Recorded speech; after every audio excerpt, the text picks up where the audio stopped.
Okay, we're back at the desk here, everybody. James Escarce with Fred. By the way, did you see how I constructed these helmets here? I did. We got all the privates on one side, we got all the publics on the other side. I see that. We're just, Monrovia's here, St. Francis here. Monrovia's in the playoffs? Yeah, Playoffs? Playoffs, exactly. Rio Hondo League champions.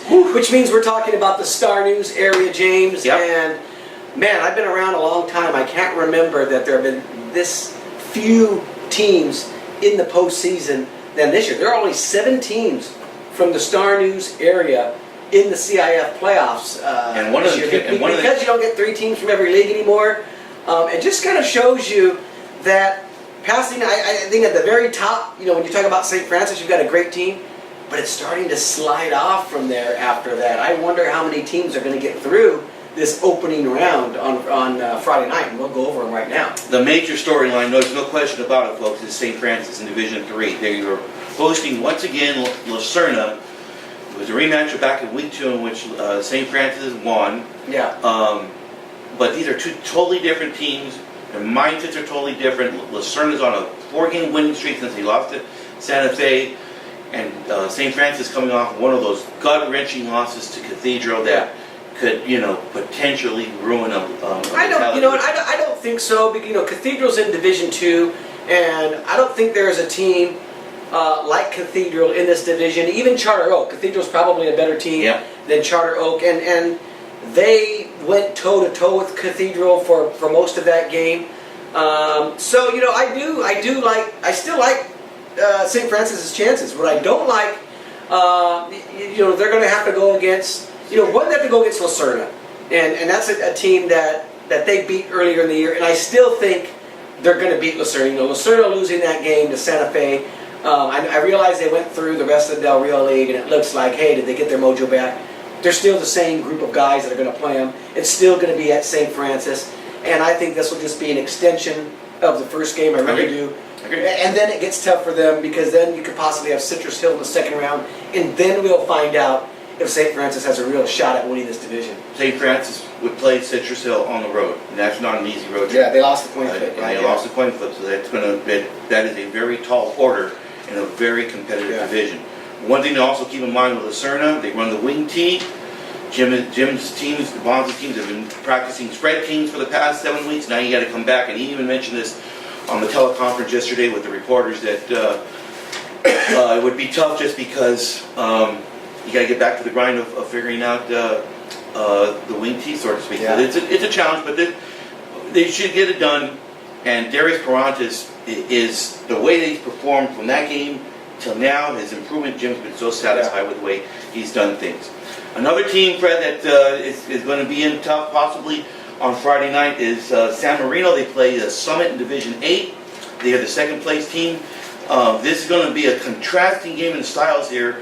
The Summit's got a quarterback who can really sling the ball on Troy Temelik. The kid has thrown for 1,800 yards. San Marino can really run the ball. There's a kid I watched, Mike Hobby is the head coach. His grandson. Is that Division 8, James? That is a Division 8 or 9, 8 or 9? Or 6. Division 6, I was going to say. Division 6, it's my fault. But Bo Hobby, as you mentioned, he's the grandson of Mike Hobby. Yeah. The kid can run the ball. Yeah, no. Really good. He really can. But what concerns me with San Marino, James, are their 2 losses. They lost that game earlier in the year to Los Altos, and they got beat by Monrovia. And then if you look at the rest of their schedule, it was pretty easy. It was the Rio Hondo League and the other teams that they played in the non-league. I'm not convinced this is a team, particularly in Division 6. And the reason they're in Division 6 is because under Coach Hobby, they had that success the last few years. They went to the championship and beat Charter a couple of years ago, and again last year. Right. I realize Summit is a 5-5 team, but when they played Monrovia at the time, that was a team that had just won 3 games. It was 3-6, I think, at the time. I like Summit in this game. I'm not really confident with the teams in the Rio Hondo League going anywhere this year. It's true, and you mentioned about the Rio Hondo League, which means that the champions are still in it, which is Monrovia. They're in the ultra-competitive Division 7 bracket, and they're in the upper part of the bracket with South Hills, which is the top seed. But in talking with Jerry Chola last night, who was the head coach of Monrovia, really concerned about the size of Yerba coming into this game on Friday. Yerba, coached by Jeff Bailey, one of one of the top coaches in Orange County who came from El Dorado over to Yerba. They're going to run the ball.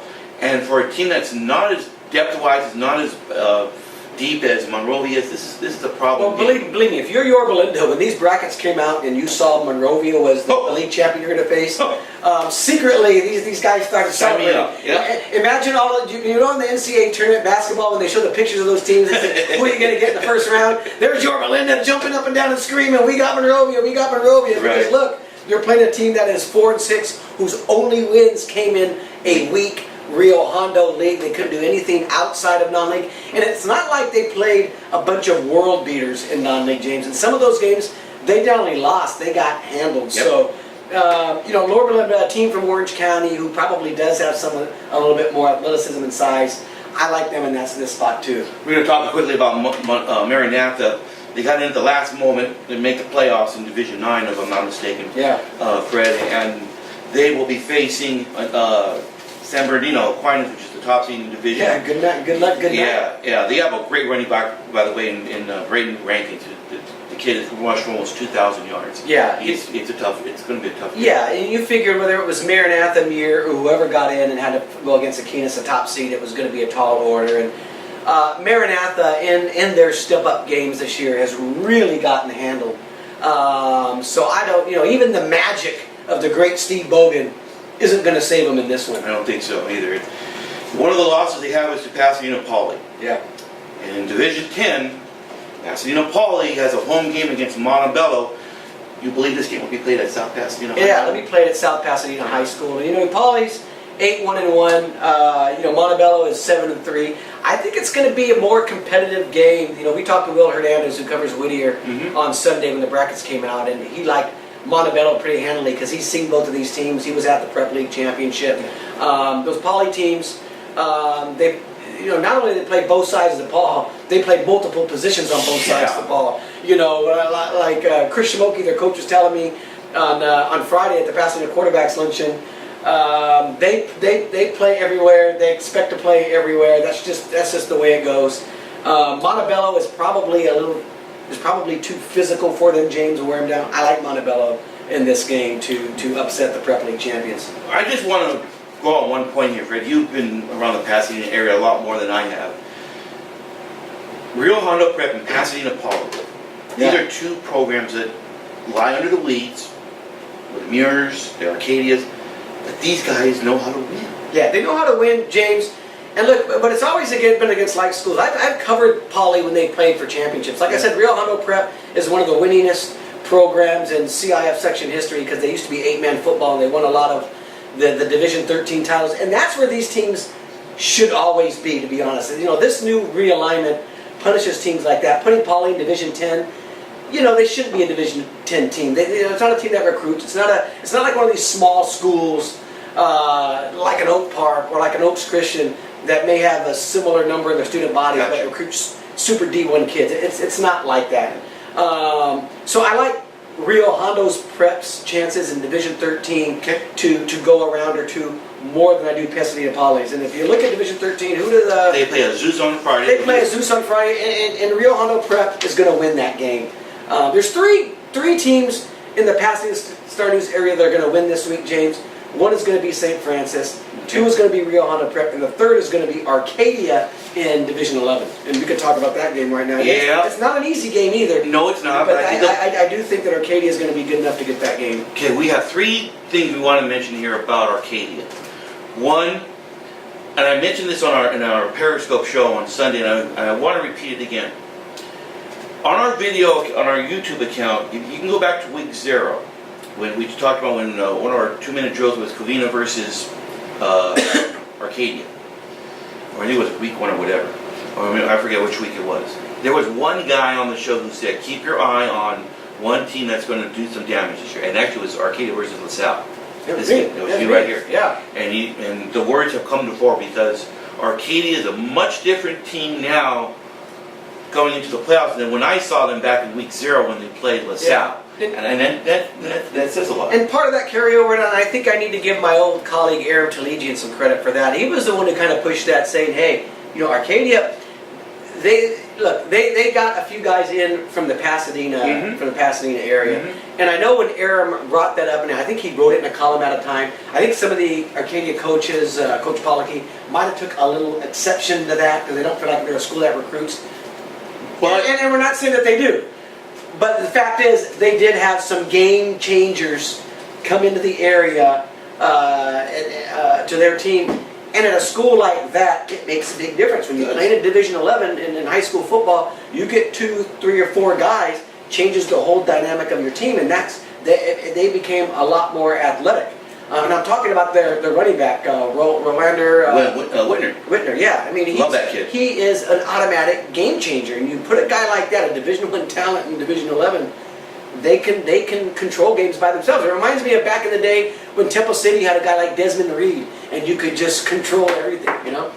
And we cannot overstate also Max DeVella, who's the quarterback for Arcadia. Yeah, his another improvement one. from week 0 to now, he's thrown for almost close to 1,400 yards. He knows how, he throws such a good football too. Yeah. It's now. Boy, do I want to see that game, Arcadia and Arroyo in the semifinals. That day after Thanksgiving, that would be a dream scenario. They both got some work to get there, but that's what I'll be there, guys. I don't know what it'll look like anywhere. We all want to be there. But I think that's the game I'd like to go see. I don't know where Charter Oak will be at the time. I don't know where some of the other teams will be. But that's kind of one of those games I kind of wanted, since the beginning of the season, I thought would be a fun game to go watch. When talking to a lot of the coaches in Division 11, there's a consensus opinion. There's 2 teams that are athletic all over the place. One of them is Culver City, and the other is Arcadia. And there were a lot of coaches who took a big sigh of relief when Arcadia was not a 3rd place team, because chances are they would have got in, and if they got in, they would have probably played a 1st place team that would have. They might have been on Culver City's side. They might have been, that team that wins and gets Culver City in the next round. Exactly. So this is a team to follow. I think they're going to win division. In this particular division, you do. You like Arcadia winning Division 11. I really do. I think you cannot face it, the Pacific League is better than the Mission Valley League. I think when you talk about teams like Burbank. Would you agree with that? Yeah, absolutely. You got Burbank and Burroughs and Crescenta Valley in that division. I mean, Arcadia is tested. Trust me, they're tested.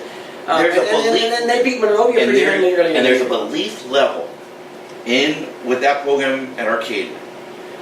They may not have won that game Thursday night against Crescenta Valley in the last couple of years. You know what I'm saying? Just because, we call it breaking through the glass ceiling. Well, now they've broken through the glass ceiling. And you watch the video of those guys when they won the game. And I hope Arcadia goes deep. And I'm going to give a shout out to my late great uncle Frank Elliott, whose son went to Arcadia. He was a die-hard, avid Apache supporter. I mean, for many years, even after his son graduated, him and his wife, my Aunt Julie, they followed Arcadia football, almost until they couldn't go anymore. So he's not here with us anymore, but I know he's looking down, and this would have been special for him to see Arcadia go on a run, because it's been that long. The world is right when Arcadia is back in it, and they are in it.